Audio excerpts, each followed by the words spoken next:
ETF index mutual funds నేర్చుకుని stock మార్కెట్లో రాణించాలనుకుంటున్నారా? వెంటనే ఈ నెంబర్కి కాల్ చేయండి. హాయ్ హలో నమస్తే, welcome back to our channel. ఈరోజు మనతో ఉన్నారు డాక్టర్ బివిఎస్ఎస్ఆర్ రెడ్డి గారు. సార్తో మాట్లాడదాం. నమస్కారం sir. శివోం Virat. Law of attraction ఈ కాన్సెప్ట్ ఏదైతే ఉందో దీంతో సెలబ్రిటీస్ లాంటి వాళ్ళు, ఇంకా చెప్పాలంటే బిజినెస్ పీపుల్ దీన్ని పదే పదే వాళ్ళ హ్యాబిట్స్లో యూజ్ చేయడం, వాళ్ళ లైఫ్ స్టైల్లో అలవర్చుకోవడం ద్వారా మేము చాలా సాధించామని చెప్పేసి కొన్ని వీడియోస్ ఎక్కువగా ఈ మధ్యన వింటూ ఉన్నా. ఎగ్జాంపుల్ బాలీవుడ్ యాక్టర్ హృతిక్ రోషన్ అనే పర్సన్, నేను చాలా గ్రేట్ఫుల్గా ఫీల్ అవుతాను, ఐఎమ్ వెరీ గ్రేట్ఫుల్, సో నేను ఆ శక్తికి విశ్వానికి నేను చాలా థ్యాంక్ఫుల్గా ఉన్నాను అని మాట్లాడడం కానీ, ఈవెన్ మన తెలుగు హీరో నాని కూడా యూనివర్స్ అనుకుంటే ఈ పొజిషన్లో ఉంచింది కాబట్టి నేను ఇక్కడ ఉన్నాను అని బిలీవ్ చేస్తూ ఒక ఇంటర్వ్యూలో చెప్పిన మాట కానీ, ఇవన్నీ కూడా జనాలను చాలా ఇంపాక్ట్ చేస్తూ ఉన్నాయి. అంటే వాళ్ళకి యూజ్ అయినాయి కాబట్టి మా లైఫ్లో కూడా ఇవి యూజ్ అవుతాయని చెప్పేసి వాళ్ళు బిలీవ్ చేస్తున్నారు. సో ఇది కామన్ పీపుల్కి అయి ఉండొచ్చు, బిజినెస్ చేసే వాళ్ళకి అయి ఉండొచ్చు. అసలు లా ఆఫ్ అట్రాక్షన్ నిజంగా వాళ్ళ లైఫ్లో అనుకున్న పొజిషన్కి రీచ్ అయ్యే విధంగా వాళ్ళకి యూజ్ అవుతుంది అంటారా? Shivom, welcome to my home lucky home and mind money psychology.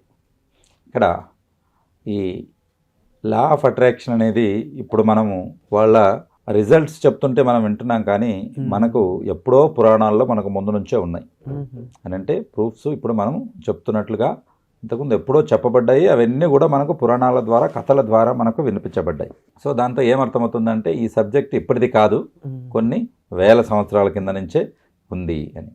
ఎందుకనంటే ఇక్కడ మనం చెప్పినట్లు వేదాల్లో యజుర్వేద, అథర్వవేద, సామవేదం వేదాలు ఏవైతే ఉన్నాయో అందులో యజుర్వేదంలో మనకు ఏం చెప్పారని అంటే ఇక్కడ యత్ పిండే తత్ బ్రహ్మాండే అని చెప్పారు. యత్ పిండే తత్ బ్రహ్మాండే అని అంటే చాలా మంది అనుకుంటుంటారు ఏంటిది అని చెప్పేసి. ఏంటనంటే నీలో ఏదైతే ఉందో విశ్వంలో అదే ఉంది. ఇది దీని అర్థం ఇది.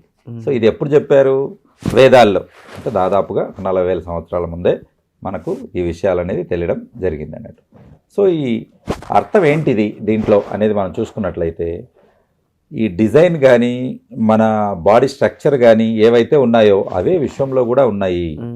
కాబట్టి మన న్యూరాన్ తీసుకుంటే న్యూరాన్ షేప్లో అక్కడ యూనివర్స్ ఉంటుంది. ఇక్కడ మనం కంటిని తీసుకుంటే అక్కడ కంటి దాంట్లో నెబులా ఉంటుంది. కాబట్టి ఆ రకంగా మన శరీరంలో ఉన్నటువంటివి ఆడ మిమిక్ అవుతూ ఉంటాయి. సో దాని అర్థం ఏంటంటే మనము వేరే కాదు, యూనివర్స్లో ఒక భాగమే అని అర్థం. అంటే ఏంటి? ఇప్పుడు ఒక తల్లికి పిల్లవాడు ఉన్నప్పుడు ఏ రకంగా తల్లి పోలికలు పిల్లవాడికి వస్తాయి. కాబట్టి యూనివర్స్ నుంచి మనము వచ్చాం కాబట్టి యూనివర్స్తో పాటు ఉంటాం కాబట్టి యూనివర్స్కు ఉన్న పోలికలే మనకు ఉంటాయి. కాబట్టి ఇవి మనకు ఈ యత్ పిండే తత్ బ్రహ్మాండే అని అంటే ఎలాగా మన శరీరంలో ఉన్న కణాలు ఏవైతే ఉంటాయో యూనివర్స్లో కూడా అలాగే ఉంటాయని. దీని యొక్క అర్థం ఏంటి? దీన్ని మనం ఎలా వాడుకోవాలని అంటే మనము యూనివర్స్కు ఈజీగా మనం కనెక్ట్ అవ్వగలుగుతాము అనేది తెలియడానికే ఇది చెప్పుకున్నాం. సో దాని అర్థం ఏంటి? ఇప్పుడు మనము మన పెద్దలు చెప్తారు, ఏదైనా చెప్పే ముందు జాగ్రత్త, తదాస్తు దేవతలు ఉంటారు కాబట్టి ఆలోచించి మాట్లాడండి అని చెప్పేవాళ్ళు. అది మనకు చాలా మంది చూస్తూ ఉంటారు. ఏదైనా పొరపాటు కానీ ఏదైనా నెగిటివ్ చెప్పినప్పుడు క్షమాపణ చెప్పడం అనేది జరుగుతుంది. సో నిజంగా తదాస్తులు పైన తిరుగుతున్నారా లేదా అనేది కొద్దిసేపు మనం పక్కకు పెడితే అసలు అలా చెప్పడమే తప్పనేది మనకు పూర్వీకులు నేర్పించడం జరిగింది. కాన్సెప్ట్ ఏంటంటే నెగిటివ్గా దాన్ని ప్రజెంటే చేయకూడదు. ఎవరైనా బయలుదేరేటప్పుడు ఏదన్నా జరిగితే ఇలాంటివి కొన్ని శబ్దాలు చెప్పడానికి కూడా ఇష్టం ఉండదు మనకి, ఎందుకంటే పలకడమే ఇది కరెక్ట్. చాలా పాజిటివ్ విషయాలను కూడా దాన్ని అంత నెగిటివ్గా మార్చేశారు. కాబట్టి అలాంటిది ఏంటనంటే ఇప్పుడు అట్లా మనకు బయలుదేరే ముందు ఏదైనా మంచిగా చెప్పడం. కాబట్టి ఒక ఉదాహరణ చెప్తే మీకు అర్థమవుతుంది. వెళ్ళి రండి అని చెప్తారు, వెళ్ళండి అని చెప్పారు. అవును, వెళ్ళండి ఏంటంటే మళ్ళీ రిటర్న్ వస్తారో రారో అనే ఇది నెగిటివ్. వెళ్ళి రండి ఎట్లుంది అది? వెళ్ళండి, పని చేసుకొని రండి, క్షేమంగా వెళ్ళండి, లాభంగా రండి. ఇది ఇంకా సూపర్. సేఫ్టీగా వెళ్ళండి, పని చేసుకోండి, లాభంగా డబ్బులు తీసుకొని రండి. కాబట్టి ఇక్కడ ఏంటంటే మనం ఇక్కడ మనకు వచ్చే ఇది మన వర్డ్స్ కూడా మనకు నేర్పించడం ఆ రకంగా జరిగింది అన్నట్టు. ఈ దీంట్లో ఈ థాట్లోనే మనకు వస్తుంది ఏమని? పాజిటివ్నెస్. ఈ పాజిటివ్నెస్ ఎప్పుడైతే మన ఆలోచనలతో మన మనసులో నిండిపోయి ఉంటుందో యాక్షన్ కూడా అలాగే ఉంటుంది. కాబట్టి ముందు నువ్వు ఏం ఆలోచిస్తావో అదే నీకు జరుగుతుంది. రిపీటెడ్గా ఒక అతను యాక్సిడెంట్ గురించి ఆలోచిస్తూ అదే వీడియోలు చూస్తూ వాటి గురించే ఎక్కువగా మాట్లాడుకుంటూ బయలుదేరితే డెఫినెట్గా యాక్సిడెంట్ అవుతుంది. ఎందుకనంటే ఆయన ఏమని యూనివర్స్ని కోరుకుంటున్నాడు, యాక్సిడెంట్ చుట్టూతో ఆలోచనలు వస్తున్నాయి, ఇలా జరిగింటే ఎలా ఉండింది, ఇలా జరిగింటే ఎలా ఉండింది అని.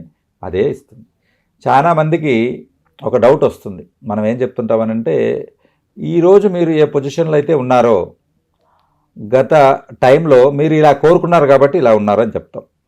జనాలు అప్పుడు క్వశ్చన్ వేస్తారు, అదేంటి సార్ నేను కష్టాల్లో ఉన్నాను. నేను కష్టాలు ఎప్పుడు కోరుకోలేదే, నేను అప్పుల్లో ఉన్నాను, నేను అప్పులు కావాలని ఎవరు కోరుకోలేదు. ఇన్ఫ్యాక్ట్ ఎవరు అప్పుల పాలు అవ్వాలని ఎవరు కోరుకోరు అని చెప్తే మనకి యూనివర్స్ ఏం చెప్తుందంటే లేదు, నువ్వు కావాలని కోరుకున్నావు, ఇంకా ఒకసారి గతం నువ్వు రివైండ్ చేసుకో అంటుంది. రివైండ్ చేసుకున్నప్పుడు ఈయనది గత 3 సంవత్సరాలు లేకపోతే 5 సంవత్సరాల చరిత్ర తీసుకుంటే ఎప్పుడు అప్పుల గురించి ఆలోచించేవాడు కాబట్టి అప్పులు వచ్చాయి. ఇతను ఎప్పుడు యాక్సిడెంట్ గురించి ఆలోచించేవాడు కాబట్టి యాక్సిడెంట్స్ వచ్చాయి. కాబట్టి ఇంకొకతను ఎప్పుడు నష్టం జరిగితే కష్టం జరిగితే ఎలా ఎలా అనుకుంటున్నాడో కష్టం ఇస్తుంది. కాబట్టి మీరు పలకడం కానీ మీ చేయడం కానీ అంటే థాట్లో యాక్షన్లో ఈ రెండిట్లో కూడా నెగిటివిటీ అనేది ఆల్మోస్ట్ తీసి పక్కకు పెట్టాలి. నేచర్లో నెగిటివిటీ అనేది ఉండదు, గుర్తుపెట్టుకోండి. ప్రకృతి పుట్టించడమే తెలుసు, ప్రకృతికి డబుల్ ట్రిపుల్ చేయడమే తెలుసు, రైట్. కాబట్టి ఈ రకంగా ఆశీర్వాదం ఇవ్వడమే తెలుసు. ఎప్పుడు కూడా నెగిటివిటీ థాట్ అనేది మీరు పూర్తిగా మైండ్లోంచి మీ హార్ట్లోంచి పూర్తిగా దూరం చేస్తే అప్పుడు ఓన్లీ పాజిటివ్ రిజల్ట్సే వస్తాయి. ఫెయిల్ అవుతానేమో అనుకొని రాసేవాడు డెఫినెట్గా ఫెయిల్ అవుతాడు.